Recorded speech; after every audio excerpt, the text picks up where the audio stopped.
Welcome, and oops, okay, thank you. So I want to introduce Laura Marie Neubert and her colleague Bruce Langereis. Basically, what's unique about this pair is that one of them is basically a permaculture design expert and a gardener, and the other is a developer. And it's the kind of thing that I admire. And usually these things are in their own little compartments, and architects, landscape architects, planners, they're all doing their own thing, and they don't necessarily, you get somebody that designs a building and then the landscaper has to figure out how to put some plants around it. That, to me, that's not the right approach. What we're doing tonight is combining the two important, the negative and the positive, let's call it, the yin and the yang. So Bruce is, he's the owner of Delta Land Development, and he has a beautiful website if you want to see a project that's done and some projects that aren't done, but the graphics are great, and you can tell that they're green buildings and the landscaping is green. One of the West Van Tower, which he'll probably talk about, has a big cedar tree in front of it, and I think that's the whole point. You want to keep those kind of things on your site instead of knocking them down. So I'm going to stop talking and ask Laura Marie and Bruce to add a few words and talk about their work. Sure. Well, hello. Thank you for inviting me. It's a pleasure to be here. I appreciate being called an expert, but it's learning, lifelong learning for sure. I know more than most, maybe. I wanted to just explain a little bit about permaculture and how urban permaculture is a little bit different. Permaculture it's a bit, some would call it militant. And that's why I don't practice permaculture. I have reinvented or invented something else called urban permaculture, because I really love the ethos of permaculture. But I don't think it meets people where they are. Most people live in cities and small spaces and don't have all kinds of land and all kinds of time. And so I'm spending my time trying to invent ways to bring permaculture principles into our urban lives in beautiful ways. So my company is called Upfront and Beautiful, and I'm trying to do things that people want to emulate that are also good for the environment and good for the planet. And I've known Bruce for a long, long time through a nonprofit foundation. My husband and I work with at-risk boys, and he's been a sponsor. He's just a great guy, but he's also he's kind of a hippie, kind of like me, but not of the, so left. We live in the city and like that, but we also love trees and everything alive, and spent a lot of time together in wild places, including Clayoquot Sound, which I spent a lot of time in. And, I think we both think that there's a way to do everything that is adhere, and if we can adhere to permaculture principles, which are earth care, people care, fair share, we can accomplish anything. We just have to think different, and Bruce does. And we've had fun working together on some projects, and so that's me. So thank you all for allowing me to come and talk. I've background, I'm born and raised Vancouverite.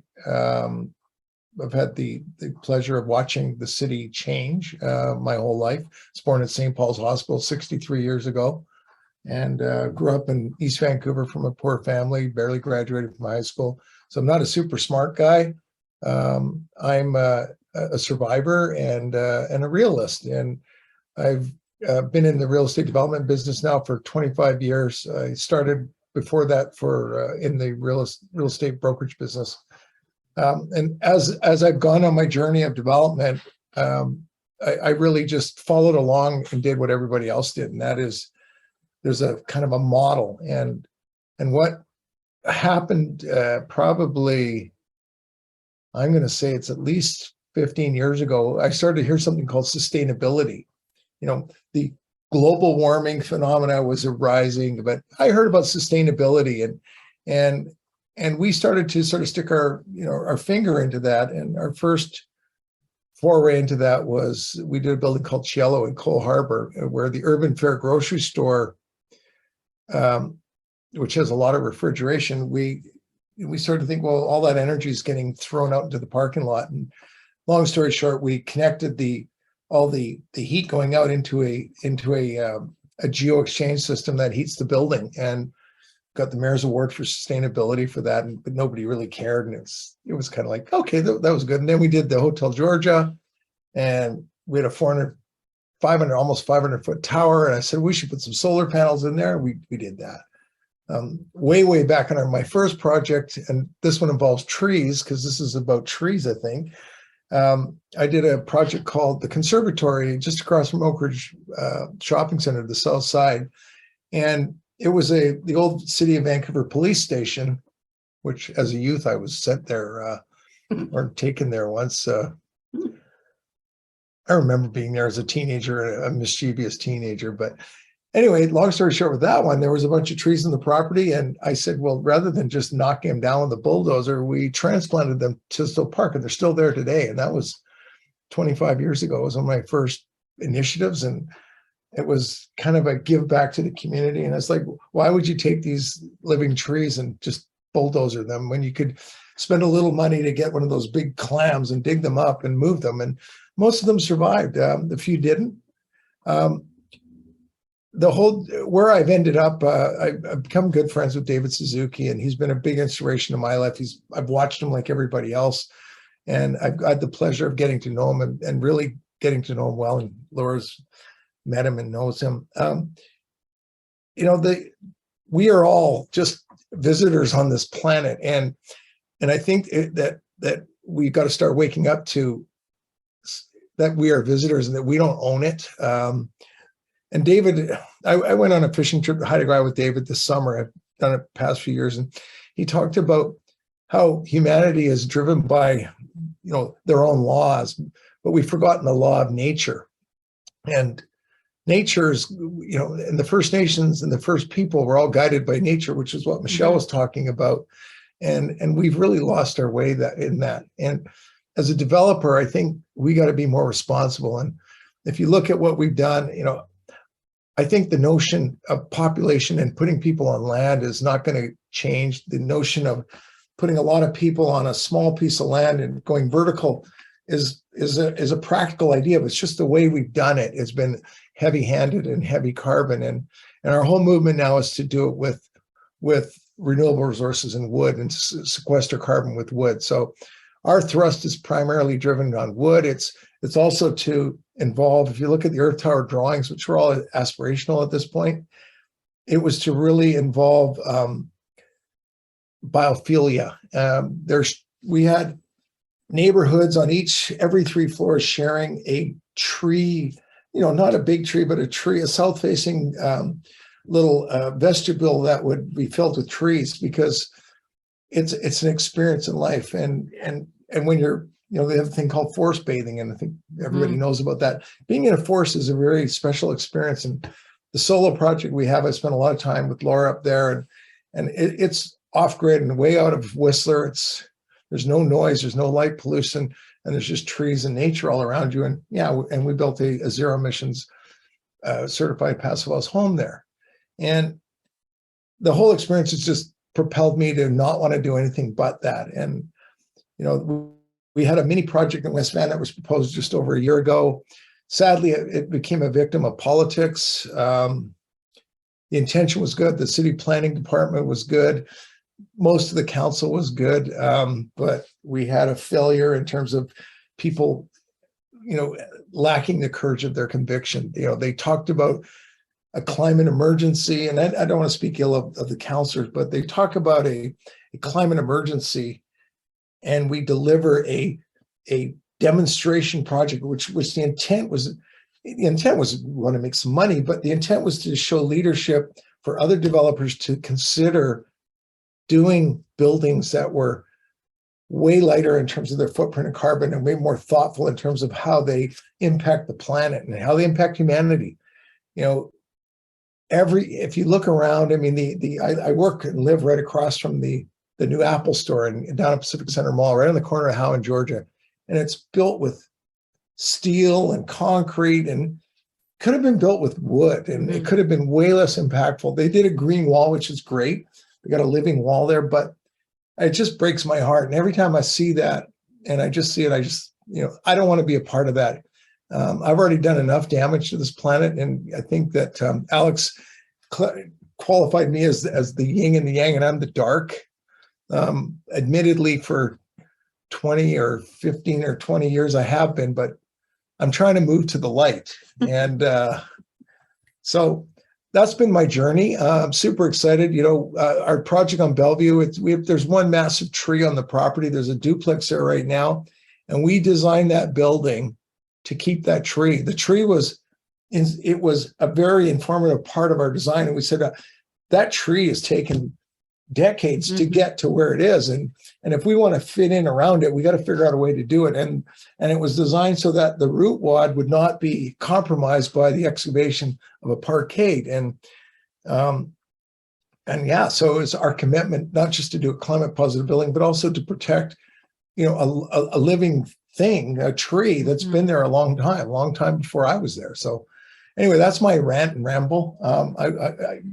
As you can tell, I'm passionate about this. I wish more people, I'm glad there's people that are interested in this, and I hope that we can ignite a movement, and there already is a movement, but more of a movement for action. This formula for success is really simple. It's knowledge times skill times action, and that equals success. We have the knowledge, we have the skill, but we often lack the action. If action is zero, the answer is zero. We get nothing. We don't have success. So we need action. People need to be active. The people participating are a demonstration of interest in trying to probably formulate that action. So whenever you get a chance to support or speak or do things, I always want to be a part of it, and I encourage all you to do that. So I'll shut up now. I'm going to drink a little glass of wine at Laura's house. Sorry. Well, I would like to say, from my perspective, I spent a lot of decades fighting, advocating for change, and this committee, that committee. I was on advisory planning in North End City for 5-6 years, lobbying, doing all kinds of things. And I've come to the conclusion that fighting softly is the way to go, and to kind of lead by example. And we are never, ever going to change the minds of the people that are raping the earth. It's just not going to happen. And so I'm focusing on soil and forests and drawing carbon down. I believe that that's the way to mitigate damage. And so that's what I'm doing. I do think that we need policies that outlive election cycles, that are actual policies, that are like scary, like the North End City's proposed 50,000 or 5 years in jail for cutting down a tree you're not supposed to cut down. That's a good start. $1,000 fine unless something's changed in West Van and the district. I'm across the street from a $7 million build. They don't care about that. They'll cut down 100 trees and not care about that. It has to have teeth. And I believe that a contract should be entered into by a builder or a property owner and the district or the city that they're building in. Here are the rules. If you break them, halt construction, or you lose, some big penalty. They sign just like you do any other contract. If going in, I cannot do this, and no, I can't go at the last minute and put my driveway on the other side and cut down big trees because that's what I want. If that can't happen, I think we would be in good shape. In my neighborhood, flagrant disregard for rules. Builders are just taking down all the trees, changing the climate, changing the hydrology, changing all kinds of things because, they're paying hundreds of $1,000s in fees. They don't care if they get $1,000 fine for cutting down owl habitat or at all. It's ridiculous. And these things, our councils need to have the power and permission and encouragement to make those decisions.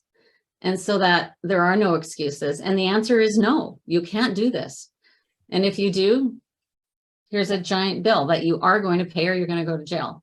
And I think going in, I mean, if you, do you think something like that would work? My view is mastering others, and this is I think it's a Lao Tzu philosophy. Mastering others requires force. Mastering the self requires strength. And somewhere buried in those words is it's got to come from within. For me, in the West Van example, starting off by saying there's a big tree there, we got to design the building around keeping that tree, is what people have to be, they got to be encouraged. Yes, we want rules and regulations, but we want people to be more connected and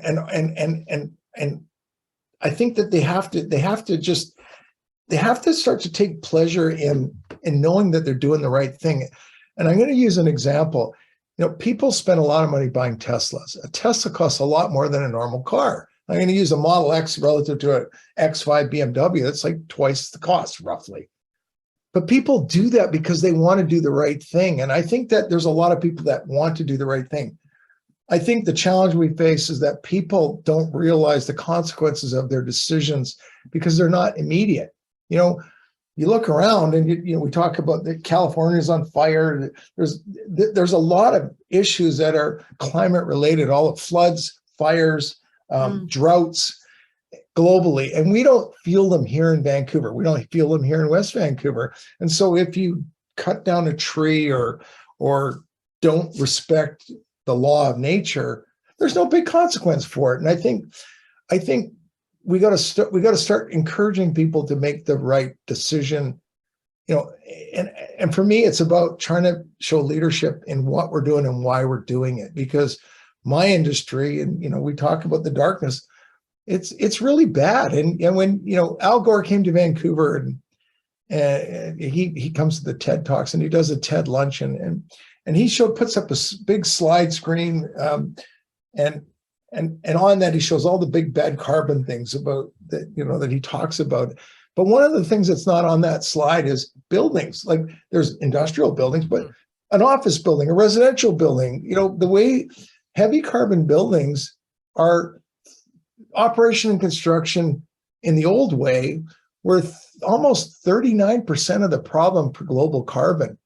It's getting better because we're getting more efficient. We're starting to be a little smarter by using, principles like lead and development, ASHRAE for heat gains. But we can take a leap in that. We can jump way around the corner and jump ahead of this whole problem and but we need everybody to buy into it. There's no reason to not do it. It's a challenge right now, but people got to think longer term. It's not just about what decision do I make today and how's it going to benefit me? Sadly, I've had fellow major developers come up and talk about the Earth Tower. They go, can you make money doing that? And I believe we can. I think our costs are going to be higher, but I think people will appreciate it. And then using the Tesla example, people will pay for that. Bob Rennie's a good friend of mine, and he says, everybody wants green, but nobody wants to pay for it. And one of the political things that can happen, and we tried to do this with West Van, is that there has to be some everyone's got to contribute to the solution. And the municipalities can contribute by saying, if you're going to do the right building and it costs more, we're going to tax you less because you're helping all of us.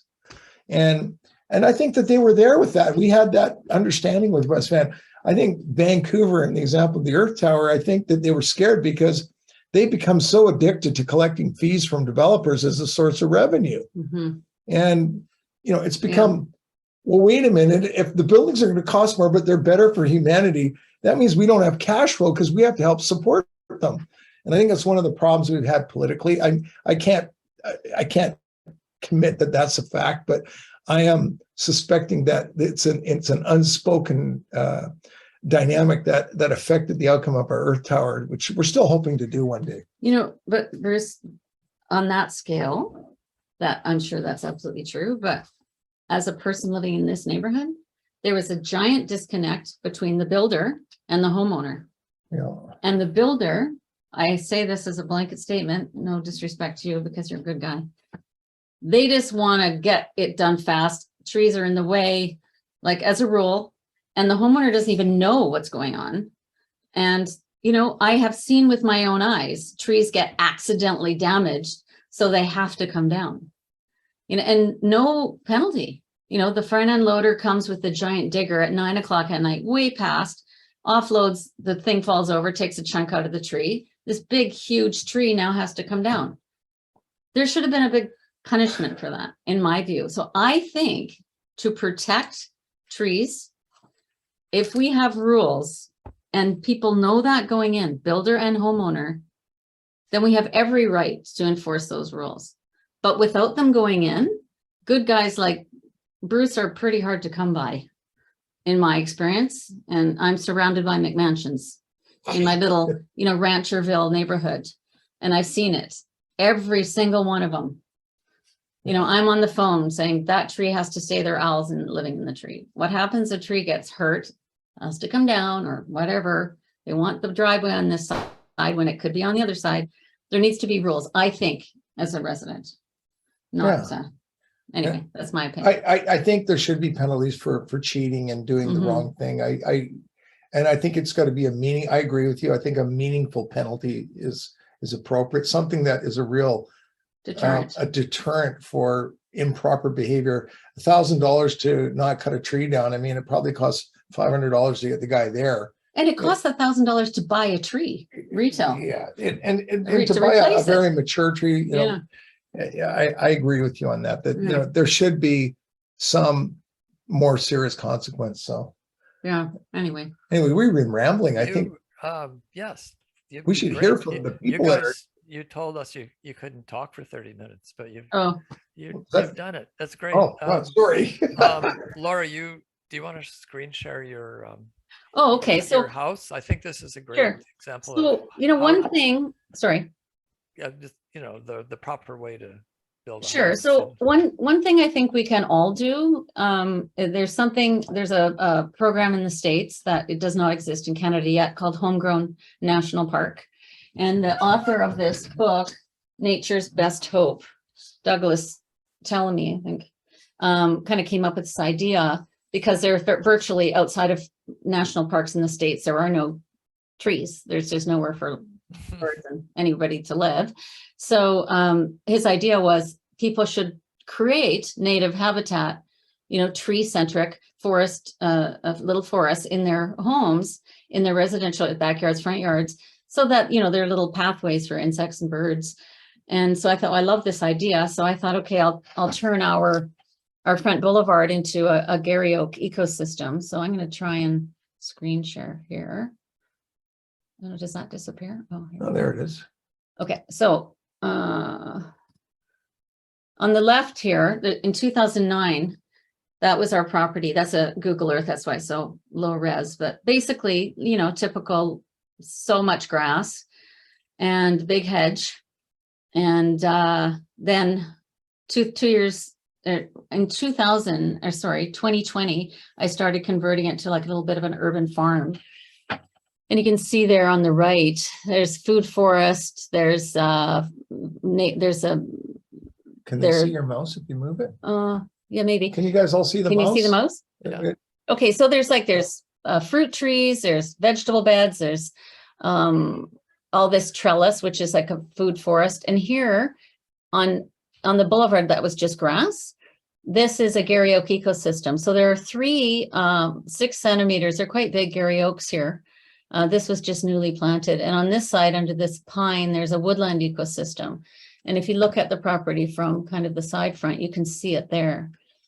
So we have very little grass left here. This is bee turf, actually, and most of that will be being replaced in the coming years. But we just recently received in the mail a brass garden plaque from National Wildlife Federation, just declaring it a official habitat for rearing babies and providing food and cover for wildlife. I'm pretty proud of that.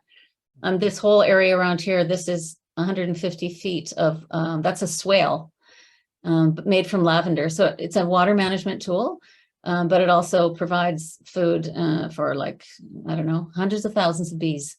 And this is all native plantings that would occur in a native Gary Oak ecosystem. And this woodland one is like a pine ecosystem. And it, in the 3 months since it was planted, now you can't even see the soil. It's just totally covered. All kinds of wild things live in there. And same here, all around the house is just like it's like a forest. It's crazy. And it's all regenerative agriculture practices that have been interpreted for urban implementation. Very simple, very low cost. Anybody could do it. And just imagine if they did.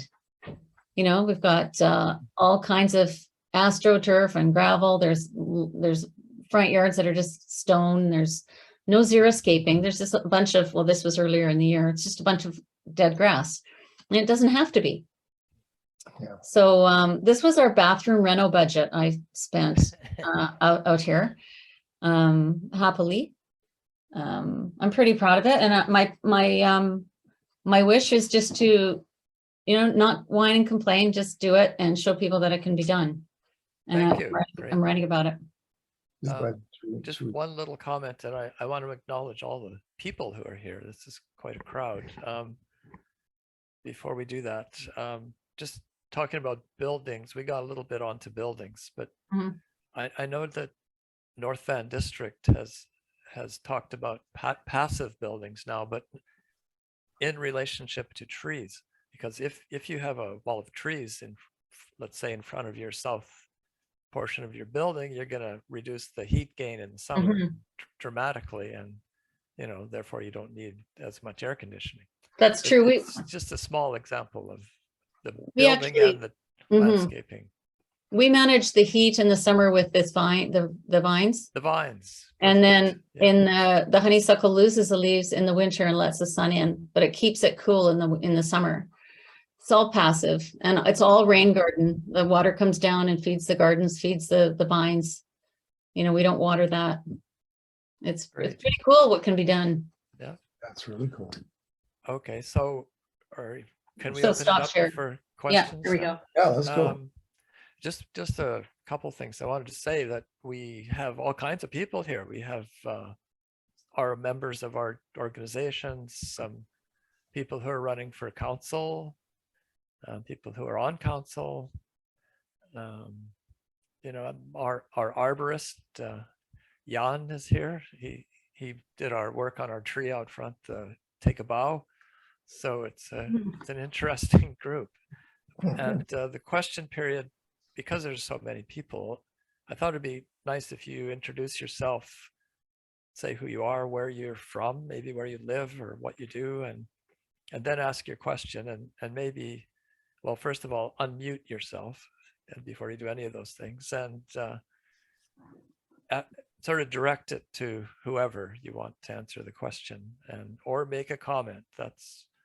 It's kind of a free for all. So Julie and I will try to keep track, and if you either raise your hand on mechanically here or just wave on the screen, we'll try to pick up questions that way. And we've got maybe 20 minutes or so.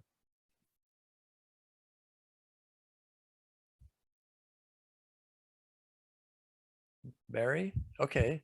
Mary, do you want to unmute yourself?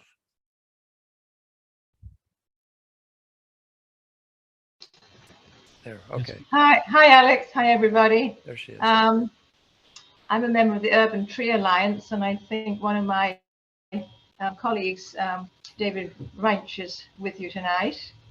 And I was first involved with West Vancouver in the interim tree bylaw working group, and that is still work in progress. The municipality is trying to has a consultant company doing the urban forest management plan for us. Our big concern is that with the tree bylaw we recommended was to try and have right now the tree bylaw protects trees just 75 centimeters in diameter and over. And our group wanted to lower that particularly to maybe 20 centimeters, 25 centimeters. And our problem now is that even with this urban forest management plan, they're not going to reopen the bylaw to perhaps adjust that measurement. Anyway, that's sort of where we're at with the Urban Tree Alliance.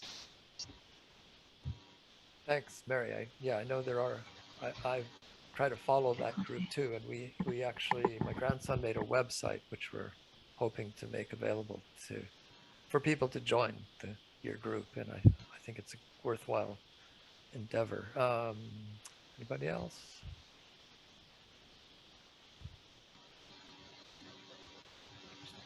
I have a lot of people here Angela, you need to unmute. Thanks so much. It's good to be here, and I really appreciated your presentation and the work that both of you are doing in promoting urban agriculture. One of the things that I brought forward to staff, never formally to council, is, or maybe I did mention it at one council meeting, is looking at private property, multifamily private property, where we have multifamily dwellings like older rental buildings, where we have a significant amount of boulevard, unused boulevard, that's simply grass, underutilized, and whether there could be a consideration for a property tax decrease for allowing that land to be turned into urban agriculture, i.e. putting in some planter boxes. And of course, there's a recognition it is private property, so it's, but it would be really intended for the use of the general public and maybe perhaps be part of the community gardens. I'm just curious, Laura, have you heard of that anywhere else, just in your with your background? I have actually. I couldn't tell you where, but I know that when I was in New York, northern New York State, which is permaculture is very big there, even like a kind of more evolved version of it.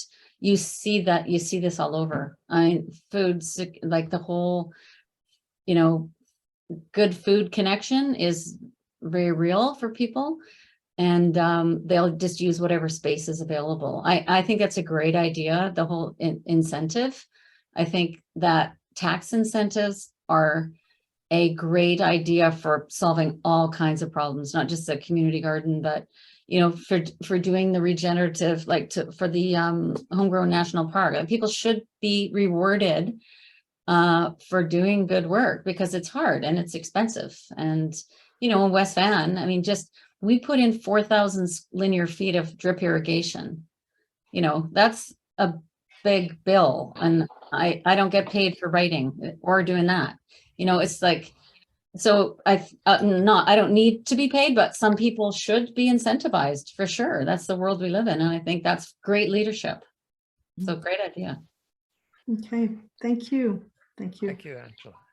I should mention Angela's a counselor in the city of North Van. Anybody else? I think Jan has his hand up. Jan, go for it. Hello, everybody. Thank you, Alice, for inviting me tonight. My name is Jan. Me and my wife, we own tree service or tree care company in North Vancouver, in the city of North Vancouver. This is a big subject, what we are talking about here. It's kind of sad sometimes.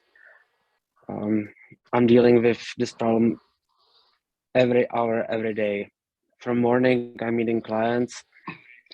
We are moving into 10 million homes in West Vancouver, and they are trying to cut most of the trees on the property for cheap, or they want to maintain them for cheap.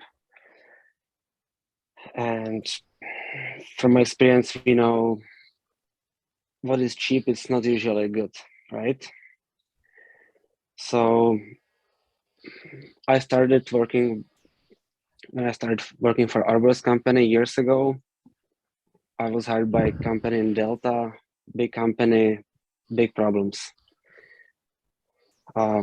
Then after a few years, we decided to start our own company with my wife and do the things differently. So now we are trying to convince some homeowners that it's not necessary to remove the trees, do just a little bit of work. We live in rainforest here. We have to focus on the trees, right? So that's why we are hiring most of the time European arborists. They work for our company.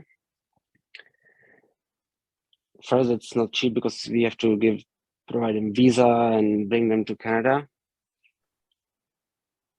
So this is, we can talk about this for hours, right? So, but I just want to say thank you. And if anybody has any question about the trees, we can help you. We love trees. That's why we live here. Thank you.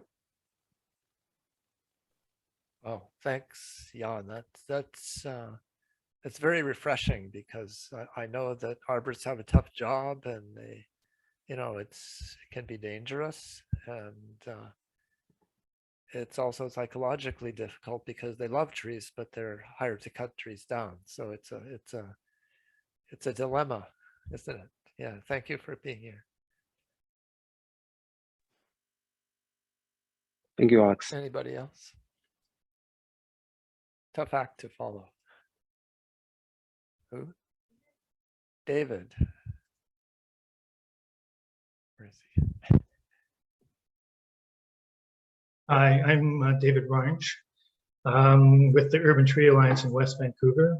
And so we've already heard from Mary, and Pat Lepp is one of our co-directors, is also on. She's taking up 2 spaces, I think, actually, in the meeting here. I guess one of the challenges I see outside of just protecting trees and development lots is the concerns over forest interface areas, wildfire development permit areas, and fire smart. And there's a couple of examples on my street where trees that are outside of the building envelope that wouldn't have been affected by development, in fact, are considered they have a report that's gets done by an environmental consultant, and it actually tells them that they can cut down all the trees on the property because they're fire hazards. And then it mentions that they can cut trees down, or they suggest that trees on neighboring property should be cut down as well, because it will affect the fire potential for their own house that they're building. So I think those are sort of challenges that we're having now about how we're going to be able to even protect any trees, even the ones that are outside of building envelopes.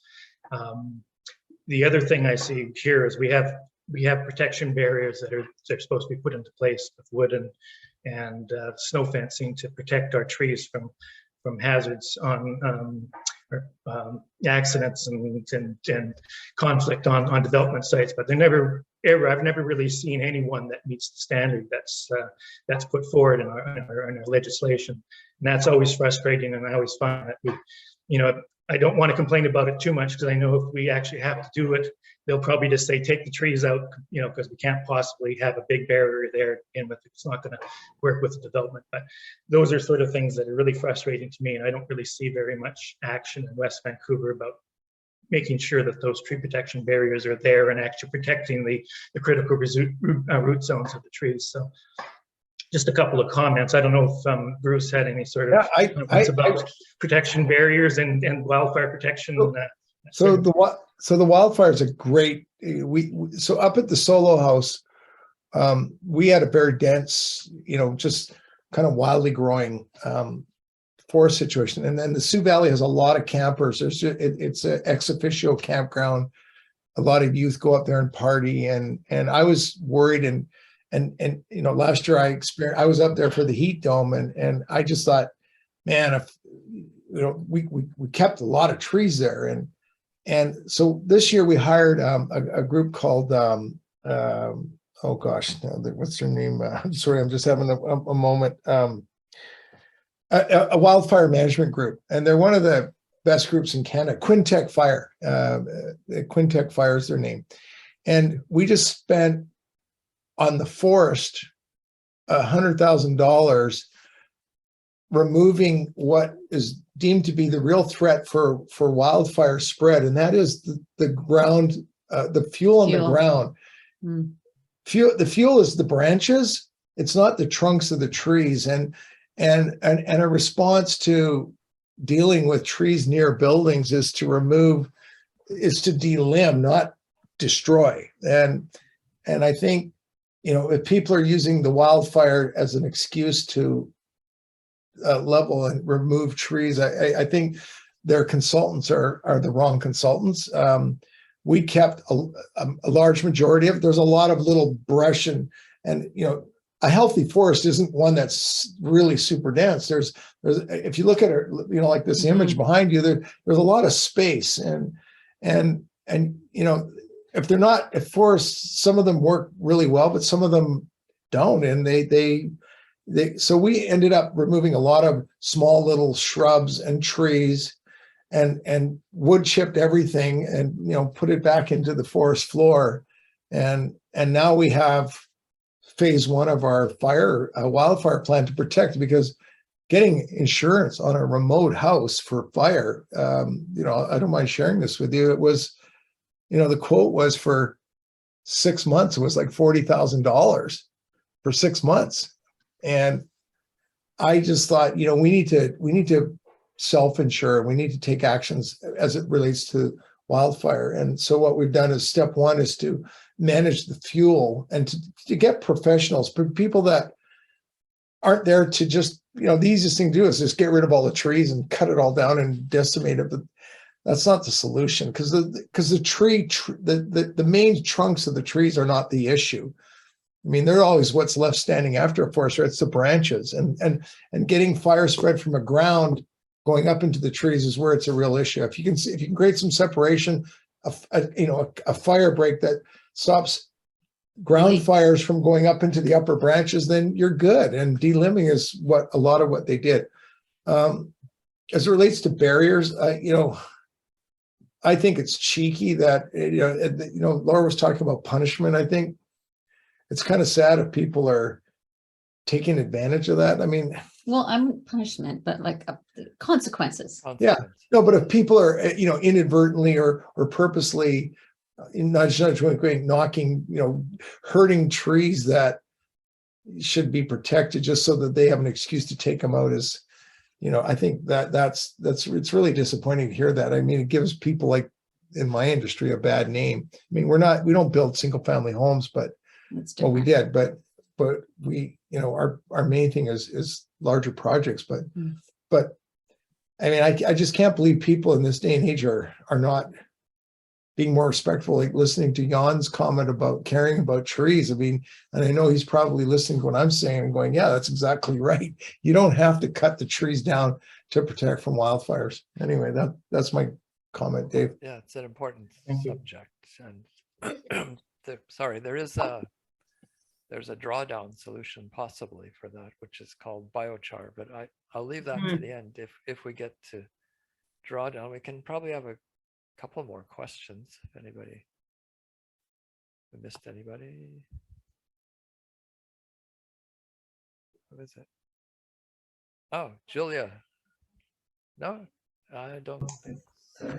I just had a question for you, Laura. I love what you've done with your yard and would love to see that happen on more properties, and wonder your thoughts on how to grow that. Well, I'm trying to write about it and give people little tiny actionable bites. I am also creating a module for a school for kids. That our nonprofit foundation has a BAA curriculum that's been approved by the Ministry of Education. So I'm using that opportunity to create a module on regenerative, I don't even know what I'm going to call it yet, careers in regenerative everything. And here's things we can do at home. We can talk to our parents about, because I think that's where change is going to happen with the younger people that are just don't have the pollution we have. I'm just trying to tell everyone and write about it. I talk about it. There's actually a 1 hour long video on the West Vancouver Library website or YouTube channel that I did. And I'm teaching another couple of classes this fall, and they get quite a few, they got several thousand views. So I think people are interested, and I get emails from people asking how to, of all age groups, which is promising. So I'm just going to keep doing that. I'm just going to keep doing what I'm doing and hopefully setting an example. I actually think Klewick is a really good canvas for educating people. I hope that when that comes to fruition, that there's an educational component. I'm sure there will be, that tells people about some of these things and gives them ideas for how to go ahead in their own space, whether it's a fire escape, rooftop, balcony, backyard. We can all do something. Green roof. Mm-hmm. I just wanted to add to that. Laura has a website up front and beautiful. There's some videos that show you how to garden. Basically, they're great. Maybe Laura, you could put that in the chat, what the website is. Sure. Thank you. Here, you want to do that? Do it Yeah. here. Okay. Yeah. Anybody Well, else? there you go. Oh. Is it www? I think everybody knows that. Okay. Alex, I can, I think, wrap some of this together a bit That'd be with good. Drawdown. Go for it. Okay. So I think that when I heard Bruce talk about first hearing about sustainability, and I think people hear about climate change and don't really know even what it is. Does it mean it gets hotter? Well, why? And that just having some simple science to see that this is greenhouse gases in our atmosphere starting 10,000 years ago. They remained constant until basically the Industrial Revolution. And then with fossil fuels, global warming has skyrocketed such that it's unsafe. So now we have in our air, in our atmosphere, over 400 parts per million of greenhouse gas equivalent emissions. And we have to figure out a way to reduce the sources of the emissions and also to support the sinks. So you had mentioned buildings being, here it says 6%, but I think that they include probably buildings in industry as well. But electricity, not 25% in British Columbia, but I think this is an American graph showing the sources of the emissions. And then we need to support sinks. And that's what you have been talking to us about. And about, I really liked the Earth Care, People Care, Fair Share. I think that's awesome. So we need to reduce sources, support sinks. And another piece is that with climate justice, fostering equality, health, education, and social justice, we have found relate to climate justice, because the people who are most marginalized are the people who experience the effects of climate change the most. So we, in our courses in Drawdown BC, it was interesting, I thought, Bruce, you had said knowledge and skill and leads to action. So the framework that we have found, I think Eleanor, I'm not sure if she's still on the call, this is something that we came up with, was that once people feel that they are interconnected to land and nature, and that they have some of the science, the head part of it, and they also feel it, they feel connected in a way, like it's sad to see things die. It's upsetting to think about our future generations, and that people might not be able to live in this same beautiful place that we live in now. So having that science, but also feelings. And then in Drawdown, we try to have a lot of hope, because there are a lot of solutions. And you've talked about the solutions that you're using with buildings you're designing and projects you're designing, Bruce, and Laura with your urban permaculture, which I think I need to learn a whole bunch more about, but there are so many solutions, and that's what Drawdown is about sharing solutions, talking about solutions, and that leads to people taking action, which brings me to the number one way to get all this out there is to talk about it. We need to talk about it, to talk about solutions. They need to happen. We need to talk to people about their values and connect with them in a way that makes people actually not just knowledge and skills action, but I care about this. Like, I really care about the future for our kids. And I know that greenhouse gases are killing our land. Did you know that these are some things that we can do and to try to inspire hope and action? So I just wanted to share that little bit of a Drawdown framing at the end. And then Laura, you had mentioned regeneration. So that this is Paul Hawkins' latest book is Regeneration. And just to say that we need connection and to love the world as a part of us, because it is. So. Great. Thanks, Michelle. I was going to try to summarize this whole meeting here. I think you've already kind of done that. And, and as individuals, there are things that, for example, Laura showed us of her own property, but in order to get things done at the community level or the global, the national level, let's say in Canada, we need to band together. So that's why we have people like the Urban Tree Alliance and the Force of Nature and For Our Kids. So if you guys want to keep this discussion going, I don't think this is the end. We need to approach our councils and make sure they beef up their tree bylaws and set an example. You know, make sure that the staff are on board and they enforce the bylaw we have and strengthen it. That's my 2 cents worth. Julia, do you want to? We're approaching 8:30, so. Yeah, just really grateful for everyone who's here tonight, Laura and Bruce and everyone else who joined the conversation. And I just wanted to mention For Our Kids, North Shore, we're part of a national organization, but we have local groups, and the North Shore group we're parents and grandparents, like myself and my dad here, and anyone else who cares about kids. And that's what we're trying to do, is how can we take action on climate change and what does that look like? And it's really totally grassroots driven. It's like a place to connect with other people who want to do something, and we just figure out together what can we do, like organizing events like this. So just really encourage anyone who wants to figure out how to get involved or has ideas or doesn't have ideas and wants to join other people to contact us. I put the contact information in the chat. So thank you. And that's it. So, oops, sorry, I think I was muted.